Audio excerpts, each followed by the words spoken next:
Jacqueline, welcome to Santa Barbara. Thank you. Thank you for coming. And tell us about your new movie. It's very exciting, Loren and Rose. Loren and Rose, yes. I play Rose. Loren is played by Kelly Blatz, a young actor in the story and a young actor in life. Well, not a young actor, but a wonderful young spirit. I don't really know where to start. This film is very special. It's extremely well written. You could almost call it a two-parter, yet there's many other characters that are in it in a rather brief scenes. But it's basically a meeting of two souls. We meet in a restaurant. I'm an actress who's had a difficult career. I have had a bad reputation for being a little zany, a little bit unreliable, caught up with all kinds of things, had a moment of success, big success, playing a nun having an affair with a black priest. My background is shady in a way, but I'm supposedly a talent. This young man is looking to cast a film, his first film. He has done one short film before the film starts, and I am very keen on meeting him because I'm very impressed with his work. So we meet in my what you could call my canteen, in a sense, the restaurant that I always eat in, over 15 years, and he is exploring this bad reputation that I have had, and he feels there's still another great movie in me. And it turns into this incredible friendship. It means the world to me that you've seen it. I'm in there to get a part, and he's looking for his actress. He's not at all convinced that I'm going to be the one. I have a lot of self-doubt, but I'm also have a lot of energy and a lot of heart, and I've been through a lot. So I see him as a potential, clever, brilliant person, and I want to give him stuff, give him my heart, give him my knowledge, my intelligence, my understanding of the world. And he inherently has a lot of that in him already, but he just needs confidence. And in this film, in this wonderful script, we both follow our little journeys, but the friendship that is born, the creative energy and the love is sort of proportionally, it's big and it's whole, and we talk, we have food. It's in 3 parts, the film. Visit d'arte, visit d'amore, live for art, live for love. For me, it was a very, very special experience, and it does become hard to find well-written things. There's so much that I don't want to do, so many movies, styles of movies I'm really not very interested in. And that group of departments or categories that I don't particularly want to do is growing, actually. And I'm becoming more and more attracted to what I initially wanted to do, which was to be in very intimate, deep subjects with very complex characters. So I've only found those roles a few times. I've had lots of good roles, quite good roles, and I've been in quite a few big movies, but that really wasn't what my intent was to do in my dreams, which is dreams being hard to hold to in this type of world. And I got to do a film about 20 years ago called The Sleepy Time Gal, and during the shooting of that film, I met Russel Brown via my friendship with the director, Christopher Munch, who directed The Sleepy Time Gal. And I thought he was charming, and he would just occasionally watch me. He didn't really talk to me hardly at all. And then about, 2 years ago, I think it was, I was just beginning to get to know him a little bit. He offered me the script. And I thought, wow, this is a tough one to do. But this is a complex one. And who would we be doing it with, and where would we do it, and how long would we have to shoot it, and God knows what, all the questions you need to know. Did you do these conversations over meals? No, we didn't. He came to my house and we talked, but he had a great,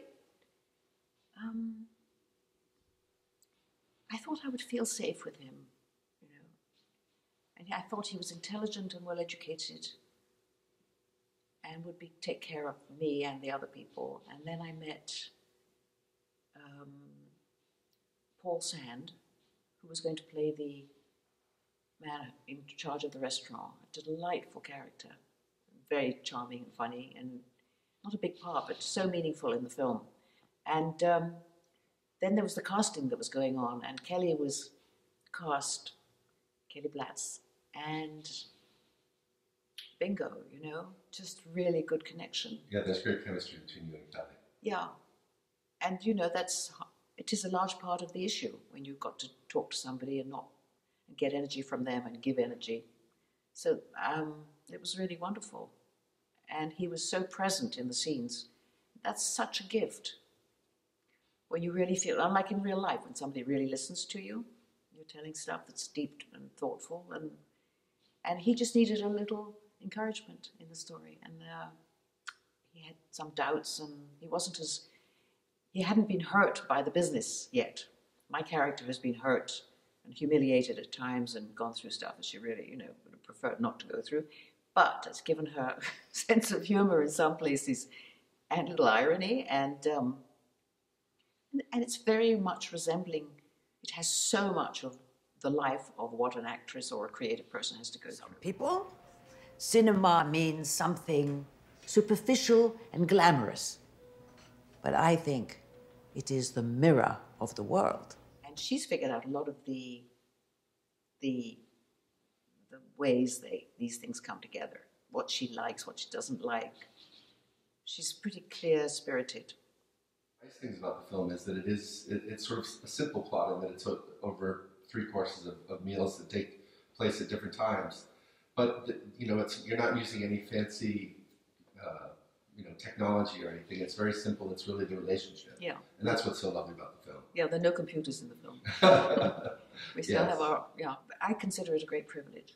I think the film will attract certain kinds of people. I mean, if you want action, it isn't the movie for action, but the action is in the thought processes and the way it moves quite with a certain amount of force through the story and the combination of their relationships, their characters. They don't hold back from each other. They're pretty straightforward. And he defends himself quite well against my energy. Yes, definitely. Doesn't he? Which is formidable. Yes, it is. Indeed. Yeah. Yeah, no, it's excellent. And the chemistry of the cast and all is fabulous. So thank you so much. Thank you. My name is Russel Brown, and I'm the writer and director of Loren and Rose. And I'm here with Jacqueline Bisset and Kelly Blatz, who play Rose and Loren, respectively. And the film is about a young filmmaker who is making his first feature movie, and he meets with Rose, who's a once iconic actress who's sort of fallen on harder times, but he's considering her to play the lead part in his movie. But over the course of many years, they form a friendship that goes kind of beyond their working relationship, and they become friends and mentors and family, really. My name is Kelly Blatz. I play Loren, who is, as Russell said, a young filmmaker who's looking to cast his first feature film and hoping to cast Rose, who's this iconic but notoriously difficult actress. And then a beautiful friendship and relationship unfolds. I actually have a question for you guys. So in the movie, they're at a film festival together, and an audience member asks, in the story of our movie, what was your favorite part about working with each other? So I'm wondering, I'm now asking Jacqueline and Kelly, what were your favorite parts about working with each other? The process of respect and affection that grew in the characters and in the life.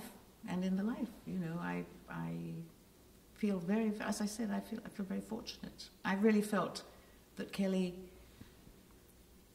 he didn't judge me at all. He came in with his character. He didn't know me personally, really, at all, hardly at all, but he didn't judge me, so I felt very free.